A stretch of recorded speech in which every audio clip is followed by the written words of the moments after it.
दिल्ली की जनता तो पूरी तैयार बैठी है। लोग बेसब्री से इंतजार कर रहे हैं 7 तारीख का कि 7 तारीख आए और झाड़ू पे वोट दिलवा के बहुमत की एक सरकार बनवाएं। दिन उन्होंने किरण बेदी जी को चुनावी मैदान में उतारा और मुख्यमंत्री पद का दावेदार पेश किया, उस दिन ही हमें लग गया कि भारतीय जनता पार्टी हार गई।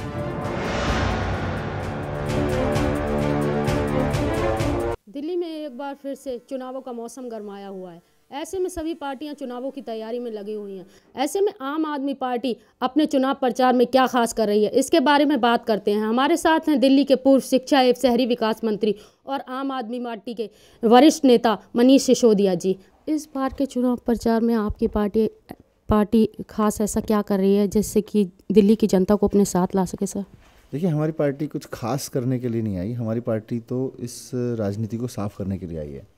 यहाँ बेईमानी करते हैं, राजनीति में आके लोग अपराध करते हैं, वंशवाद चलाते हैं, ये सारी चीज़ें हमें साफ़ करनी है। पिछली बार भी हमने इसी के लिए प्रयास किया था और इस बार भी हमारा कमिटमेंट यही है, क्योंकि लोगों को कुछ नया या खास नहीं चाहिए, लोगों को साफ़ सुथरी राजनीति चाहिए और वो हमारा कमिटमेंट है। उसी को करने की हम अभी भी कोशिश कर रहे हैं। सर, इस बार आपकी पार्टी का चुनावों में मेन एजेंडा क्या है? हमारा मेन एजेंडा है दिल्ली को भ्रष्टाचार मुक्त राज्य बनाना। हम सरकार में आके दिल्ली को देश का पहला ऐसा राज्य बनाएंगे जिसको कहा जा सकता है कि ये देश का पहला भ्रष्टाचार मुक्त राज्य है। इसके अलावा स्कूल अस्पताल ठीक करना, महंगाई कम करना, बिजली पानी सब महंगे हो गए हैं, पानी गंदा आता है लोगों के घरों में, स्कूलों की हालत ख़राब है, अस्पतालों की हालत ख़राब है, ये सारी चीज़ें ठीक करना है। जो सरकार कर रही है उसको मेंटेन करना भी बहुत ज़रूरी है। सर, आपको नहीं लगता जिस तरह 2013 में आपकी पार्टी जन लोकपाल को लेकर राजनीति में उतरी थी, वो मुद्दा इस बार के चुनावों में कहीं उठता दिखाई नहीं दे रहा? ऐसा क्या है कि आपकी पार्टी उस जन लोकपाल को भूल गई है? सर नहीं, जैसे मैंने आपसे अभी कहा कि हमारा मूल एजेंडा है दिल्ली को भ्रष्टाचार मुक्त बनाना। तो भ्रष्टाचार मुक्त बनाने के लिए लोकपाल की तो ज़रूरत पड़ेगी। बिना लोकपाल के तो भ्रष्टाचार मुक्त नहीं हो सकती दिल्ली या कोई भी देश, कोई भी राज्य। तो लोकपाल उसका एजेंडा ही है। तो जैसे आपने एजेंडा जब मेरे से पूछा तो मैंने आपको बताया, पहला एजेंडा मेरा यही था कि भ्रष्टाचार मुक्त राज्य बनाना, और वो लोकपाल से ही बनेगा। तो लोकपाल है एजेंडे में। सर, आपको नहीं लगता कि जिस तरह किरण बेदी को राजनीति में उतारा है बीजेपी ने, कि आपको नहीं लगता कि आप पार्टी की ताकत का अंदाज़ा हो गया था? क्या आपको लगता है किरण बेदी आपके लिए एक बड़ी चुनौती है? नहीं, जिस दिन उन्होंने किरण बेदी जी को चुनावी मैदान में उतारा और मुख्यमंत्री पद का दावेदार पेश किया, उस दिन ही हमें लग गया कि भारतीय जनता पार्टी हार गई। क्योंकि भारतीय जनता पार्टी की रणनीति ये थी कि वो दिल्ली में किसी को मुख्यमंत्री के रूप में नहीं उतारेगी। उन्होंने लोकसभा चुनाव के बाद किसी को भी मुख्यमंत्री के रूप में मुख्यमंत्री उम्मीदवार के रूप में उतारा नहीं था। वो यहाँ भी यही दावा कर रहे थे। हम उनको फोर्स कर रहे थे कि आप बताइए आपके पास में चेहरा कौन है अरविंद केजरीवाल के मुकाबले। पहले वो दावा करते रहे हम तो ऐसी जीत जाएंगे।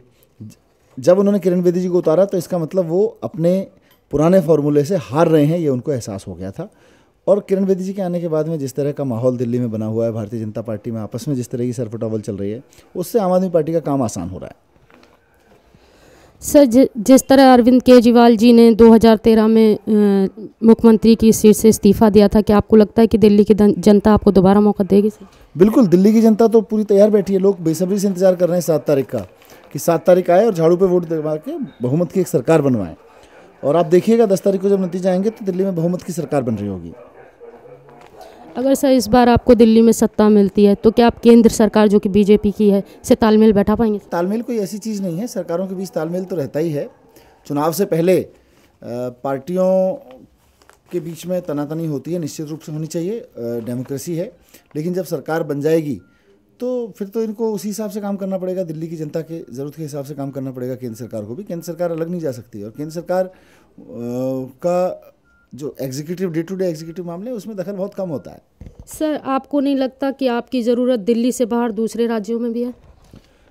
हमारी ज़रूरत नहीं है, एक ईमानदार राजनीति की, साफ़ सुथरी राजनीति की ज़रूरत देश के दूसरे हिस्सों में है। और मुझे पूरी उम्मीद है कि इस बार दिल्ली में सरकार बनेगी और उसके बाद आगे आने वाले समय में देश में ईमानदार राजनीति की एक नई इबारत लिखी जाएगी और वो सक्सेसफुल भी होगी। अगर दिल्ली में 2013 जैसी परिस्थिति दोबारा दोहराई जाती है तो क्या आप किसी पार्टी का समर्थन लेना पसंद करेंगे? देखिए, चुनाव लड़ने से पहले या कोई भी मैदान में उतरने से पहले हारेंगे तो क्या करेंगे ये कभी नहीं सोचा जाता।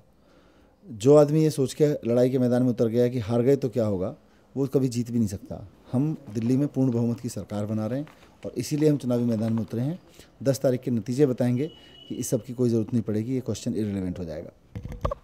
जिस तरह की हम बात कर रहे थे मनीष सिसोदिया जी से, उन्होंने हमें बताया कि दिल्ली में वो एक साफ़ सुथरी सरकार देना चाहते हैं और दिल्ली को एक भ्रष्टाचार मुक्त राज्य बनाना चाहते हैं। तो आने वाले चुनावों के नतीजे ही बताएंगे कि दिल्ली में किसकी सत्ता आती है और किसकी सरकार बनती है। कैमरामैन ओम कुमार साक्य के साथ मैं सुमन शर्मा, NNC न्यूज़, दिल्ली।